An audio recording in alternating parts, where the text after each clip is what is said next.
సమస్యల్ని విజ్ఞప్తి చేయడానికి ఆనాడు ఈ బస్తీలన్నీ తిరిగినాం. ఈ ప్రాంతంలో దాదాపుగా 90% అన్ని పార్టీల రాజకీయ నాయకులను నేను గుర్తుపడతా. ఈ ప్రాంతానికి వస్తే నా సొంత ఊరు కొండారెడ్డిపల్లికి వెళ్ళినప్పుడు ఏ అనుభూతి కలుగుతుందో ఈ ప్రాంతానికి వచ్చినప్పుడు కూడా నాకంతే అనుభూతి కలుగుతుంది. ఎందుకంటే మా ఊరిలో నన్ను ఎంతమంది మావాడు అనుకొని అభిమానంగా చూస్తారో ఈ ఎల్బీ నగర్ ప్రాంతంలో ప్రతి ఒక్కరూ పార్టీలకు అతీతంగా మావాడు రేవంత్ రెడ్డి ఈరోజు ఎదిగిండు, ఈరోజు తెలంగాణ రాష్ట్రానికి ముఖ్యమంత్రి అయిండని అభిమానంతో పలకరిస్తారు. ఏ రాజకీయ నాయకుడికైనా ఈ అభిమానమే కావాల్సింది. ఆ అభిమానమే ఈనాడు ఇక్కడ నన్ను నిలబెట్టింది. అందుకే ముఖ్యమంత్రి అయిన తర్వాత ఈ ముఖ్యంగా మల్కాజ్గిరి పార్లమెంటు నియోజకవర్గ పరిధిలో ఒకనాడు రంగారెడ్డి జిల్లాలో అటువైపే అభివృద్ధి కనిపించింది. నగరాలు వచ్చినా, కాలనీలు వచ్చినా, హైటెక్ సిటీలు వచ్చినా, అంతర్జాతీయ స్థాయి యూనివర్సిటీలు వచ్చినా అన్నీ ఆ వైపునే రంగారెడ్డి జిల్లాలో వచ్చినాయి. నగరానికి కూతవేటు దూరంలో ఉన్న మన ఎల్బీ నగర్ కావచ్చు, బిఎన్ రెడ్డి నగర్ కావచ్చు, వనస్థలిపురం కావచ్చు, హయత్ నగర్ కావచ్చు, లేకపోతే గుర్రంగూడ కావచ్చు, బైరామల్ కూడా కావచ్చు, సాహెబ్ నగర్ కావచ్చు, ఈ ప్రాంతం హైదరాబాద్కు అతి సమీపమైన ప్రాంతం. మన చంద్రాయన్ గుట్టతో సహా సంతోష్ నగర్ గురించి, సైదాబాద్ గురించి నేను చెప్పాల్సిన అవసరం లేదు. ఏ రోజు ఈ ప్రాంతం అభివృద్ధి అంటే ఎవరికి పట్టలే. దీని ఓల్డ్ సిటీ అనో లేకపోతే చిన్న చిన్న మారుమూల గ్రామాలను వదిలేసిండ్రు. ఏ రోజు కూడా ఇక్కడ నిధులు ఇచ్చాలన్న ఆలోచన చేయలే. మన ఓట్లతో గెలిచేది, కానీ అభివృద్ధి ఇంకొక వైపున జరిగేది. అందుకే నేను ఆలోచన చేసి రంగారెడ్డి జిల్లాలో ఈ వైపున ఏ అవసరమున్నా చెయ్యాలని కొత్తపేట ఫ్రూట్ మార్కెట్ తరలిస్తే కూడా ఆ ఫ్రూట్ మార్కెట్ వెనకాల కూడా కొత్తగా షెడ్లు వేస్తే అవినీతితో కూడుకున్న షెడ్లు ఆనాడు గాలి దుమారానికి ఆ రేకులు పోయి వందలాది మంది కాళ్ళు చేతులు తెగినాయి. అందుకే ఈనాడు శంషాబాద్ దగ్గర 240 ఎకరాలలో 2400 కోట్ల రూపాయలతోని అంతర్జాతీయ ప్రమాణాలతోని ఈరోజు ఫ్రూట్ మార్కెట్, అదేవిధంగా flower market, fish market, mutton, chicken ఏం కావాలన్నా, పోల్ట్రీ ఏమి కావాలన్నా అందుబాటులో ఉండే ఒక అంతర్జాతీయ మార్కెట్ను మన వైపు తీసుకొచ్చినాం.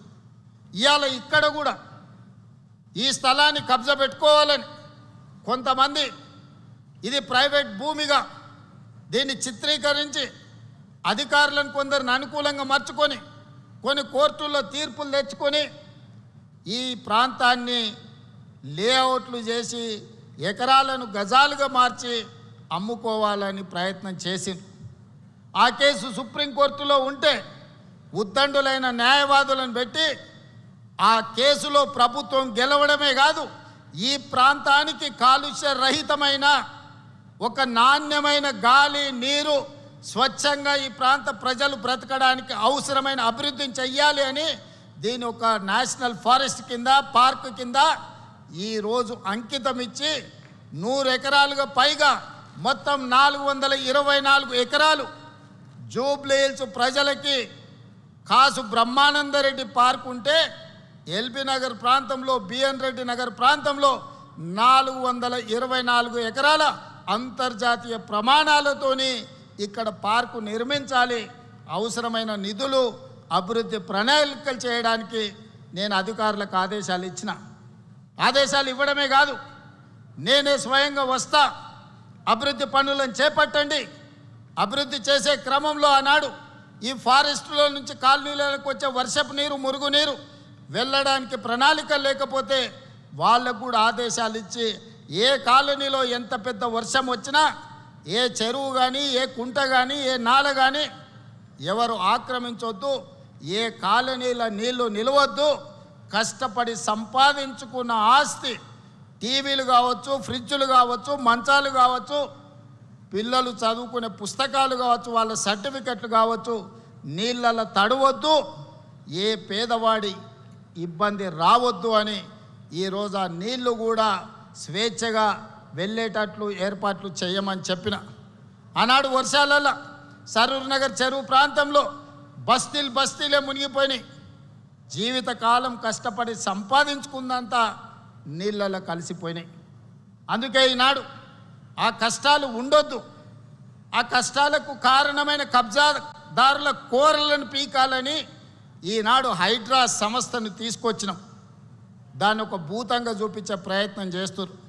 ఈడ మా అక్కలు చాలామంది మధ్యతరగతి దిగువ తరగతి పేదవాళ్ళు ఉన్నారు. ఎవరి ఇళ్ళన్నా హైడ్రా కూలగొట్టడానికి వచ్చిందా ఒకసారి ఆలోచన చేయండి. ఎవరు సొంత స్థలంలో ఎవరి ఇల్లు వాళ్ళు కట్టుకుంటే హైడ్రా ఎవరి జోలికి పోదు.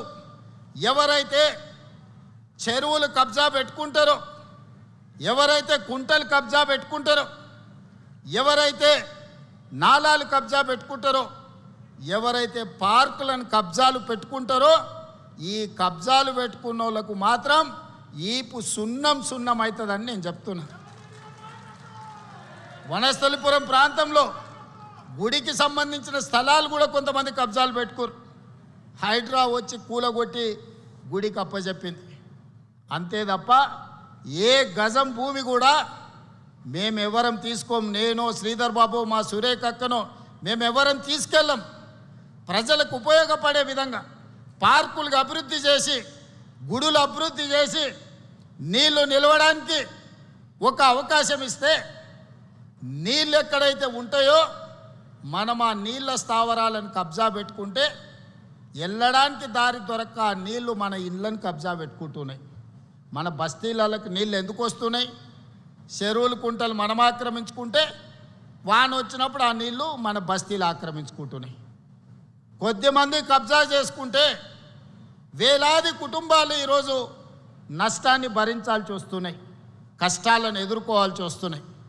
ఈనాడు మన సమస్యకు, మన బస్తీలు నీళ్ళలో మునగడానికి, మన కాలనీలలో నీళ్లు అట్లనే ఉండడానికి కారణం కొంతమంది కబ్జా రాయిలు కబ్జా పెట్టుకోవడమే. ఆ కబ్జాలు పెట్టేటోళ్ళు ఎవరైనా సరే, ఎంత వారైనా సరే ఈ ప్రభుత్వం వదలదు అని చెప్పి ఈనాడు నేను స్పష్టంగా చెప్పదలుచుకున్నా. అదేవిధంగా